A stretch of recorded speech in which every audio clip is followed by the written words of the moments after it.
Hello student, कैसे हैं आप सब। आई होप आप स्वस्थ होंगे, मस्त होंगे, व्यस्त होंगे, अपना काम कर रहे होंगे। परीक्षा आपके बिल्कुल पास है, तो परीक्षा पास है तो उसमें घबराना नहीं, बल्कि अपनी ईमानदारी से तैयारी करना। होता अक्सर ये है कि जब परीक्षा नज़दीक आती है तो हम थोड़ा ज़्यादा पढ़ने लगते हैं। तनिक सोचें कि अगर हम शुरू से थोड़ा ज़्यादा पढ़ने लगते होते तो अब परीक्षा के समय में इतनी हड़बड़ाहट ना होती। यद्यपि हड़बड़ाहट होने का कोई कारण नहीं है, सिर्फ हमें तैयारी करना, ठीक है।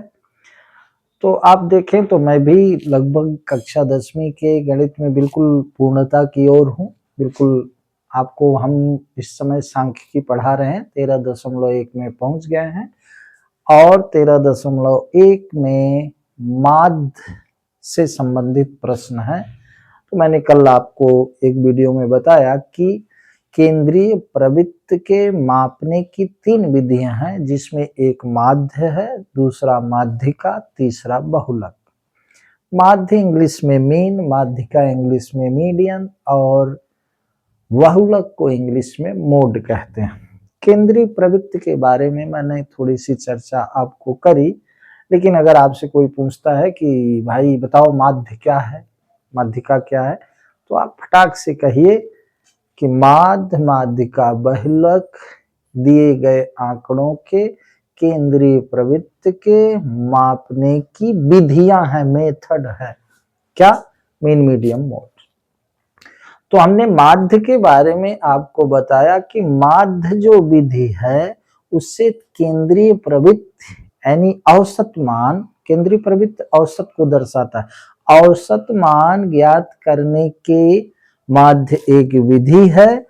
और उस माध्य विधि के अंतर्गत 3 तरीके हैं जिनके माध्यम से हम माध्य ज्ञात कर सकते हैं। तो पहला है प्रत्यक्ष विधि।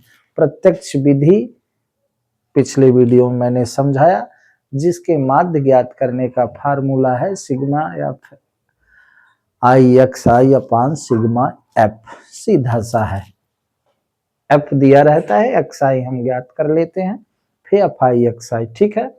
आज हम आपको समझाएंगे माध्य ज्ञात करने की, माध्य ज्ञात करने की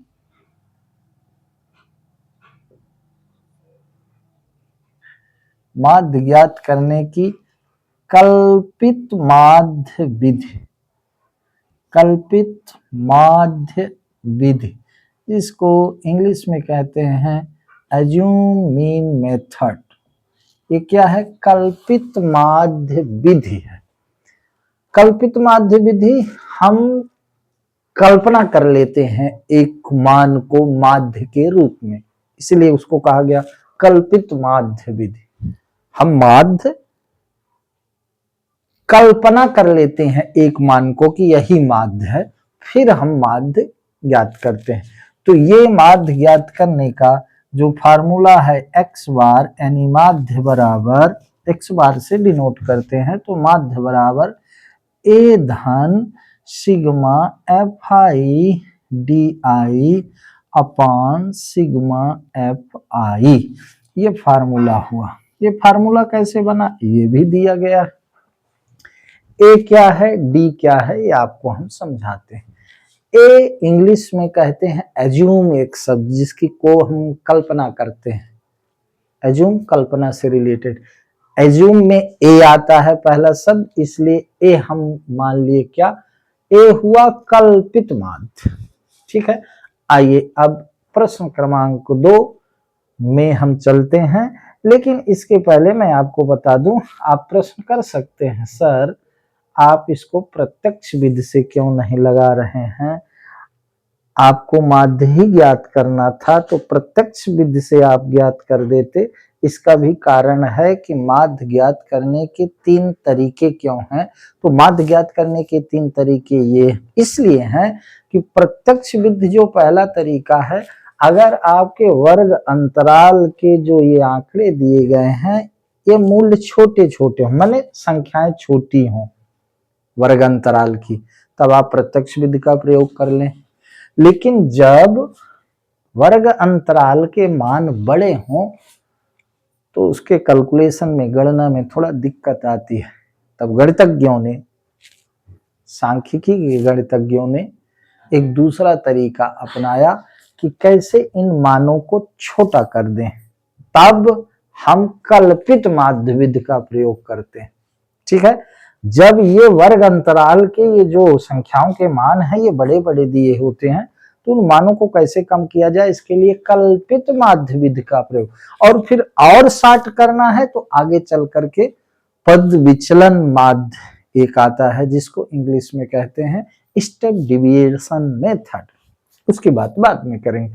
आज हम माध्य ज्ञात करने की कल्पित माध्य विधि आपको समझा रहे हैं, प्रत्यक्ष विधि माध्य ज्ञात करने की आपको समझा चुके हैं। ठीक है, तो प्रश्न में लिखा है, आप प्रश्न क्रमांक 2 देखें 13.1 प्रश्नावली का। तो वर्ग अंतराल ये दिया गया है, जिसको क्लास मार्क कहते हैं इंग्लिश में। 500 से 520, 520 से 540, 540 से इस तरह ये वर्गीकृत आंकड़े, बकायदा इनका वर्गीकरण किया गया। अवर्गीकृत आंकड़े भी होते हैं, आपने 9th में पढ़ा। तो ये दैनिक मजदूरी में रुपए में, तो 500 से 520 रुपए दैनिक मजदूरी पाने वाले कुल 12 श्रमिक हैं। 520 से 540, 520 के आगे 540 तक दैनिक मजदूरी प्राप्त करने वाले 14 श्रमिक हैं। इस तरह से ये दिया है। ये क्या है, एफ आई। आई भी आप समझ ले, आई कहते हैं इंडेक्स, एक प्रकार से सूचना देना, क्रमशः सूचना देना। ठीक है, इसलिए आई में परेशान नहीं होंगे। एक्स आई एफ आई ना भी लिखेंगे तो भी चलेगा। ठीक है, लेकिन एफ से मतलब है फ्रीक्वेंसी, फ्रीक्वेंसी इंग्लिश में, और फ्रीक्वेंसी को हिंदी में कहते हैं बारंबारता यानी आवृत्ति। ठीक है, तो ये एफ दिया है, श्रमिकों की संख्या एफ आई 12, 14, 8, 6, 10। अब हम मध्य बिंदु या कि वर्ग चिन्ह जिसको कहते हैं, तो मध्य बिंदु यानी मध्यमान हम ज्ञात करते हैं। किसका मध्यमान, वर्ग अंतराल का मध्यमान। यहीं से अब ये छोटा होना शुरू हो जाएगा। ठीक है, तो 500 से 520, ये इसमें मैंने कहा कि लोअर लिमिट और अपर लिमिट को जोड़कर 2 से डिवाइड कर दें तो ये मध्य बिंदु हमको मिल जाता है। आप समझते होंगे, नहीं समझते हैं प्लीज बताइएगा।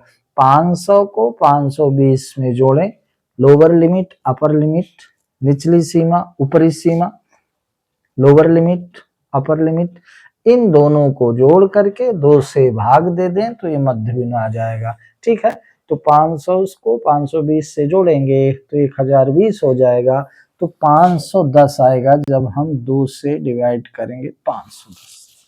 ठीक है, अब देखिए यहाँ 20-20 का अंतर है, इधर भी 20 का अंतर आ जाएगा। देख लें, 520, 540, 1060 को 2 से डिवाइड करेंगे 1060 को तो 530 आएगा, तो यहाँ हो गया 530। अब आप देख लें, जब वर्गीकृत आंकड़े हो, कंटिन्यू हो, तो आप गणित इतना कैलकुलेशन की आवश्यकता नहीं। 510 में 20 जोड़े तो 530, अब 530 में वो 20 जोड़ दो 550, 550 में 20 जोड़ दो 570, और 570 में 20 जोड़ दो 590। चेक कर लो, 600 में 580 जोड़ेंगे तो 1180 हो जाएगा। 1180 को 2 से डिवाइड करेंगे तो 590 आ जाएगा। 2 का गुणा कर लें, 2 शून्य शून्य, 2 9 18, 2 पंचे 10, 1 11, 1180 का ये आधा है। समझ में आ रहा, यानी इन दोनों को जोड़कर 2 से डिवाइड कर दें, जो आए इधर लिख दें, किसमें, मध्य बिंदु एक्स आई। राइट, अब हम आगे चलते हैं इस सारणी में, इसको समझें। हम इन्हीं मध्य बिंदु के बीच के मान को ए मान लेते हैं। क्या मान लेते हैं, ए। ए इजकल टू यहाँ क्या हमने मान लिया, 550। ए क्या है, अज्यूम मीन, कल्पित माध्य, हमने कल्पना कर ली इसमें से बीच का मान हमने ले लिया कि माध्य, जबकि माध्य बीच का मान कहलाता है, हमने कल्पना कर लिया कि माध्य 550। ठीक है, तो ये क्या है, ए। हमने कल्पना कर लिया, अज्यूम कर लिया कि 550। ऐसा हम क्यों कर रहे हैं, ऐसा इसलिए कर रहे हैं, अब इस मान को हमको छोटा करना है भाई, इसमें और छोटा हो। ठीक है, क्योंकि मैंने शुरू में कहा कल्पित माध्य विधि का प्रयोग क्यों, जब प्रत्यक्ष विधि से हम माध्य ज्ञात कर सकते हैं, तो मैंने बताया कल्पित माध्य इसलिए कि हम वर्ग अंतराल के जो बड़ी संख्याएं दी गई हैं उनको छोटा कर रहे हैं इस विधि के द्वारा। ठीक है, तो 550। अब देखिए डी आई बराबर एक्स आई माइनस, अब डी आई क्या है, डी है आपका, डी आई है आपका विचलन।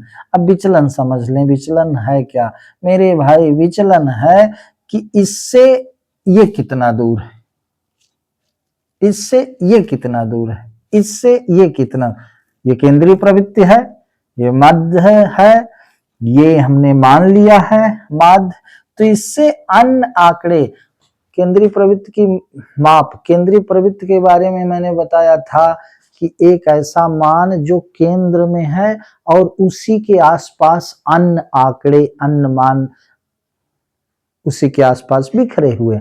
दूसरा केंद्रीय प्रवृत्ति का मतलब मैंने ये बताया था कि केंद्रीय प्रवृत्ति का मतलब है एक औसत मान जो अन्य सभी आंकड़ों के बारे में जिससे सारांश जाना जा सकता है, जिससे परिभाषित किया जा सकता है। जैसे मैंने कभी उदाहरण दिया कि अगर आपके कक्षा में आप शॉर्ट वीडियो देखिएगा तो उसमें आपको बढ़िया समझाएं। तो 550 से ये कितना दूर है, 550 से ये कितना दूर है, विचलन कितना दूर है, कितना दूर गया, इसलिए डी डिविएशन, विचलन। ठीक है, तो फार्मूला क्या है, एक्स आई माइनस ए। अब देख लें डी आई, ये जब हम ज्ञात करेंगे तो एक्स आई 510 है, तो 510 एक्स आई है, ये 510, इसमें ए घटाएंगे, ए है 550, तो आपका आ गया -40, -40, तो यहाँ हम लिख देंगे -40। निश्चित रूप से यहाँ आएगा -20, 50, 20, 530 में 550 घटाएंगे, ऋण 20 आएगा। ठीक है, यहाँ 550 में 550 ही घटाएंगे क्योंकि एक्स आई 550 है और ए हमने यहाँ माना ही है, तो ये आपका हो गया 0। ठीक है, ये तो समझ में आता होगा, इसको अच्छे से समझ लेना, फिर बताइएगा आप क्या दिक्कत।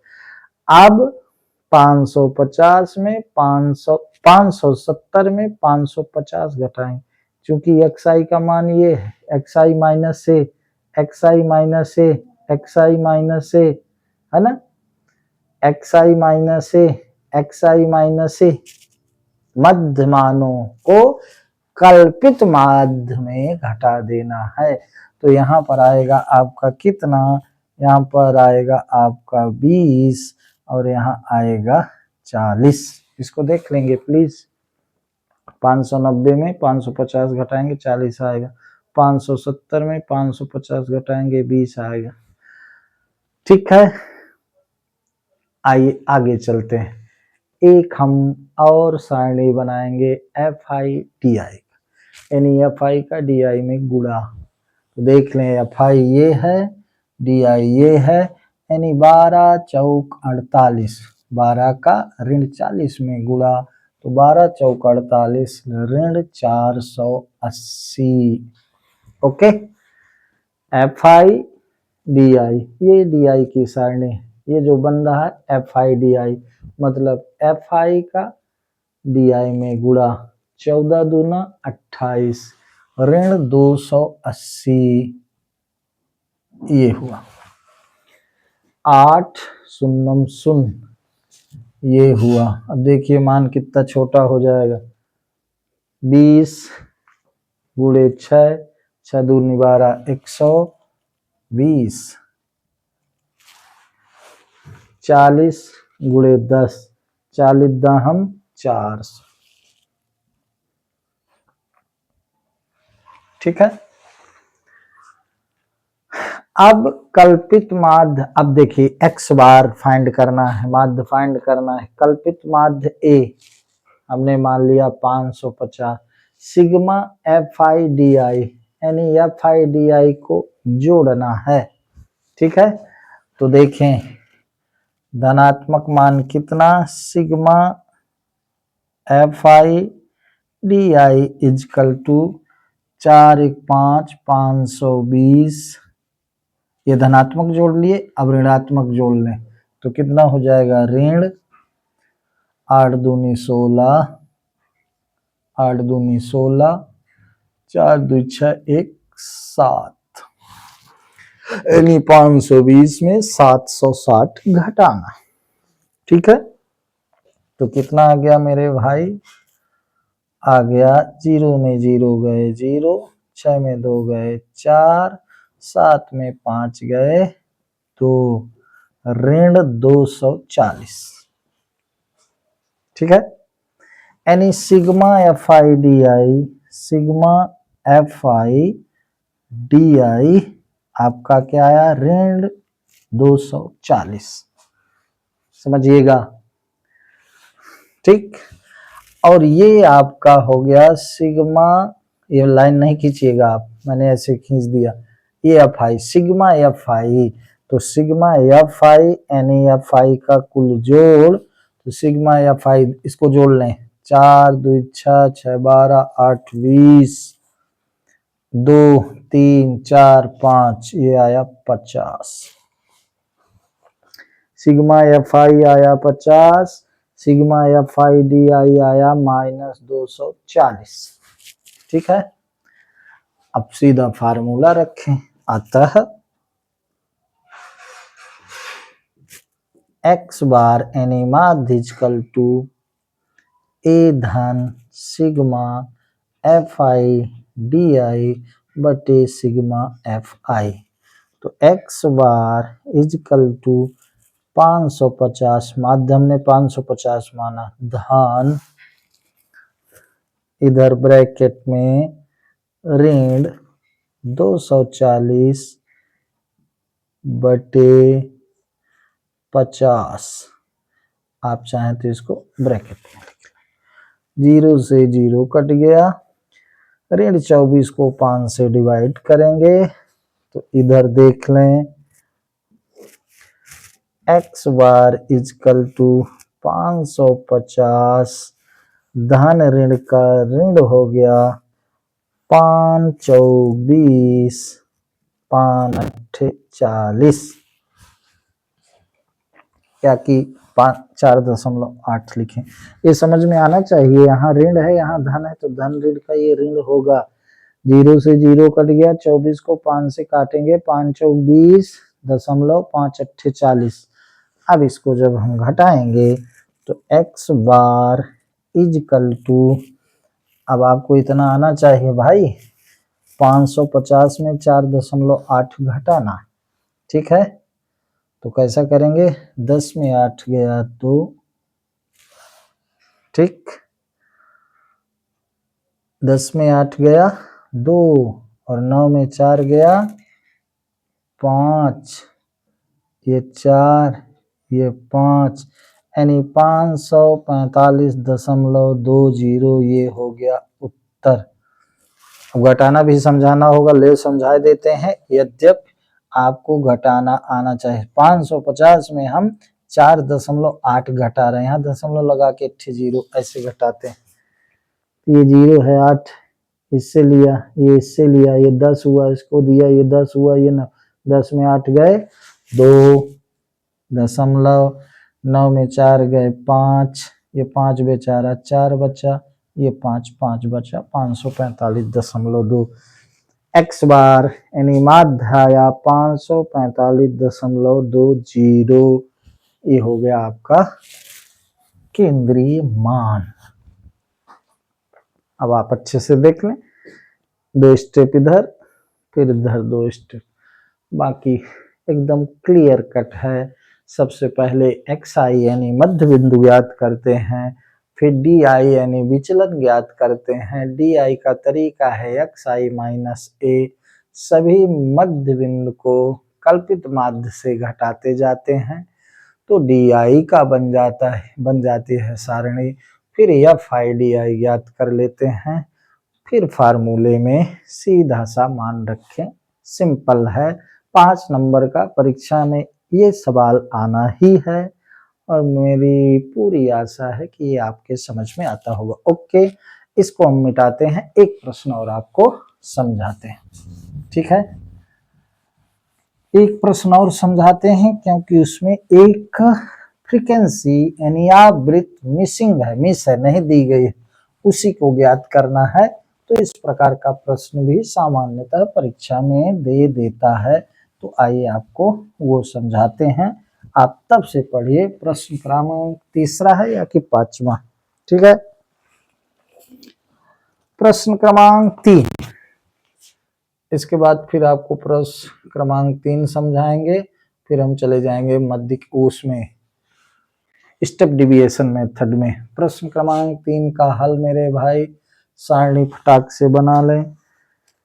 दैनिक जेब तो हम डायरेक्ट लिखते हैं वर्ग अंतराल, ठीक है, वर्ग अंतराल।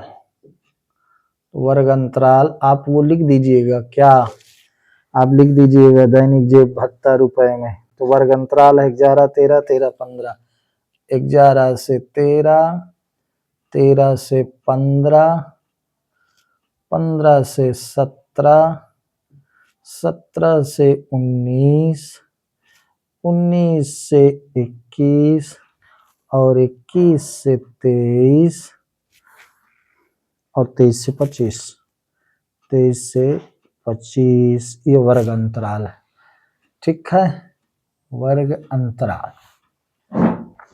सेकंड है बच्चों की संख्या, जिसको एफ आई से डिनोट करेंगे। बच्चों की संख्या, उसको हम एफ आई यानी फ्रीक्वेंसी है उससे डिनोट करेंगे।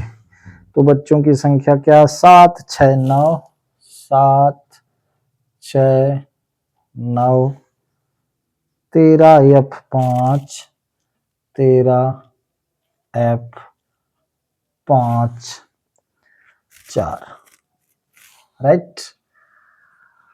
अब इसमें हम एक पॉइंट ज्ञात कर लेंगे एक्स आई का, ठीक है, जिसको हमने आपको बताया, इसको कहते हैं मध्य बिंदु या वर्ग चिन्ह, मध्य बिंदु। आपके प्रश्न में लिखा है निम्नलिखित बंटन एक मोहल्ले के बच्चों को दैनिक जेब खर्च दर्शाता है। माध्य जेब खर्च रुपए 18 है, लगभग सभी बच्चों का जेब खर्च 18 रुपए है। लुप्त बारंबारता एफ ज्ञात कीजिए, ठीक है। आइए देखते हैं, इसमें हम प्रत्यक्ष विधि का प्रयोग कर रहे हैं। क्योंकि आंकड़े छोटे हैं, वर्ग अंतराल की जो संख्याओं के मूल्य हैं वो छोटे हैं, इसलिए हम सीधा प्रत्यक्ष विधि का उपयोग इसमें करेंगे। ओके, तो आइए मध्य बिंदु ज्ञात करते हैं। 11, 13 जोड़ेंगे आएगा 24, 24 का आधा 2 से डिवाइड करेंगे 12, 2 का अंतर है, सीधे 2 2 का अंतर लिख लें, चाहे देख लें। 5 3 8 2 28 तो 14, तो सीधा मतलब 12 2 14, 14 2 16, 16 2 18, 18 2 20, 20 2 22, 22 2 24 हो गया, जोड़कर डिवाइड हो गया। यही स्टैटिक्स है, इसको ध्यान देना है। हमने कैसे फटाक से लिख लिया, टाइम वेस्ट नहीं करना, ठीक है।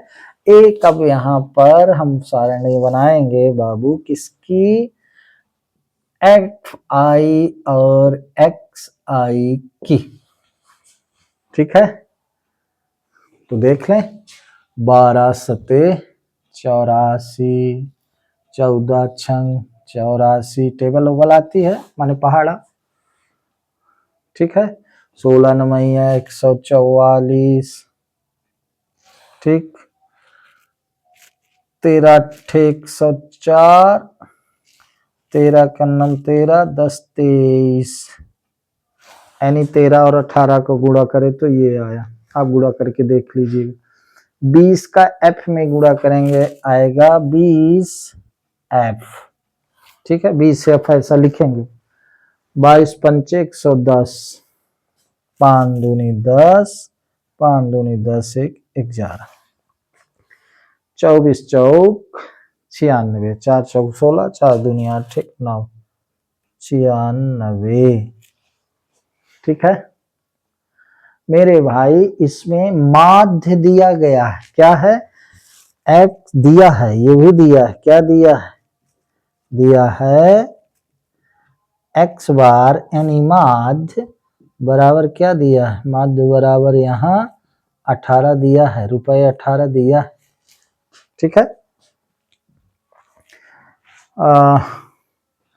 तो आगे हम क्या करेंगे, सिग्मा, अब फार्मूला क्या है,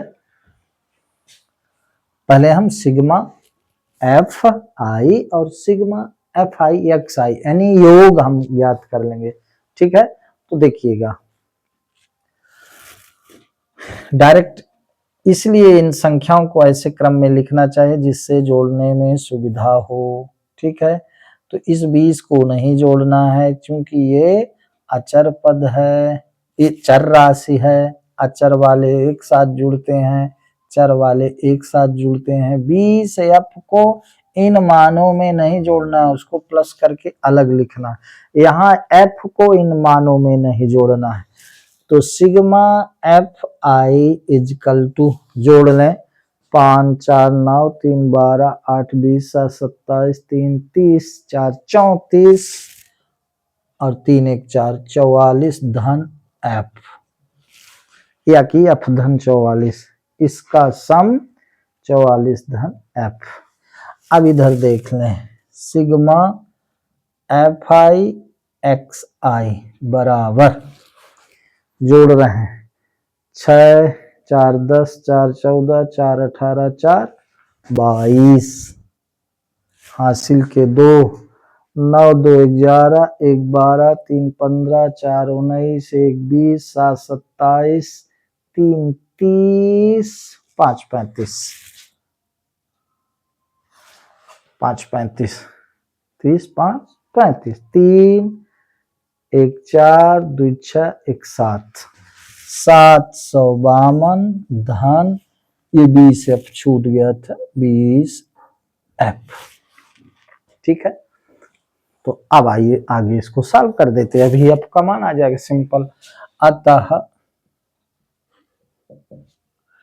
x bar equal to sigma f i x i upon sigma f i.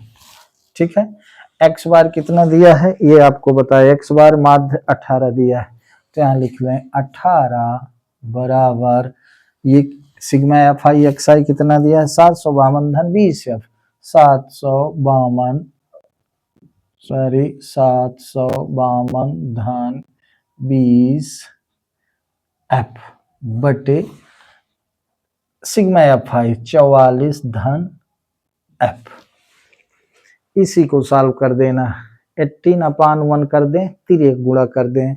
ठीक है 18/1 कर दें तो 18 के मान में 18 के मान में कोई परिवर्तन नहीं, तिर्यक गुणा करेंगे, एक का इनमें करेंगे वही आएगा, इसका इसमें करेंगे तो क्या आया 18 का 18 चौक 72, 18 चौक 72 7 79 धन 18F।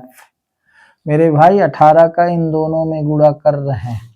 ठीक है बराबर 752 धन 20F। चलिए 752 के इधर कर लेते हैं, 792 ऋण 752 बराबर 20F ऋण 18F। इसको उधर जाने दिया, इसको इधर आने दिया, एक तरफ वेरिएबल एक तरफ नॉन वेरिएबल, एक तरफ चर राशि एक तरफ अचर राशि, ये तो समझते हैं। ठीक है तो 2 में 2 गए 0, 9 में 5 गए 4, 7 में 7 गए 0 बराबर 2F। तो 40 बटे 2 बराबर F दूना 40 यानी F बराबर 20। ये आपका हो गया उत्तर। कितना सिंपल रहा ये।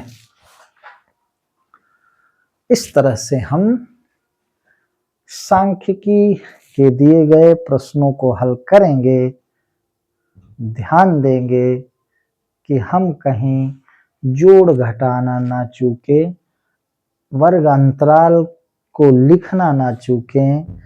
और मैं आपको बता दूं सबसे ज्यादा इम्पोर्टेंट है सांख्यिकी में जोड़ घटाना, बस इतना है ये है सांख्यिकी में, ठीक है। तो उसका भी एक तरीका है कि किस तरह से हम शॉर्ट मेथड से काम कर लें। यहाँ इन संख्याओं को लिखते समय हमने किस तरह से शॉर्टकट प्रयोग किया आप समझते हैं, क्योंकि इधर 2 का अंतर था इसलिए 12 2 14 2 16 2 18 2 20 2 22 2 24 जोड़कर डिवाइड करने की आवश्यकता नहीं है, लेकिन अभ्यास की आवश्यकता है। यहाँ जब जोड़ते हैं तो हमने डायरेक्ट जोड़ दिया, आप डायरेक्ट नहीं जोड़िएगा, आप जोड़िएगा जैसा आपको समझ में आए। यहाँ हमने डायरेक्ट गुणा कर दिया, लेकिन मैं आपको बताऊं अगर आपको टेबल यानी पहाड़ आता है तो कोई दिक्कत नहीं, ठीक है। नहीं आता तो 13 का 18 में गुणा करना है। इस तरह से प्लीज इसको आप वीडियो को रोकिएगा, रोक कर लिखिएगा, ठीक है। तो प्यारे बच्चों आज बस इतना ही। मैं वीडियो समाप्त करने के पहले आपसे कहूंगा कि प्लीज सांख्यिकी के क्वेश्चन परीक्षा में नहीं छोड़ना है, बड़ा सरल है। मेरी बधाई है, आपको शुभकामना है कि आपसे A to Z सभी गणित बने, लेकिन मेरे भाई ये 4-5 नंबर का एक क्वेश्चन आता है दीर्घ उत्तरी, तो उसमें इसको नहीं छोड़ना है, ठीक है। तो आप ईमानदारी से समझेंगे। सो प्लीज अगर आपको समझ में नहीं आता मेरी कोई बात तो कृपया आप कमेंट्स बॉक्स में अपनी राय दीजिएगा। मेरे वीडियो का समझ में आता है तो अपने मित्रों को शेयर करिएगा और मेरे गणित के चैनल सरल हिंदी भाषा में यू कैन डू मैथ्स को सब्सक्राइब करिएगा। आज बस इतना ही, धन्यवाद।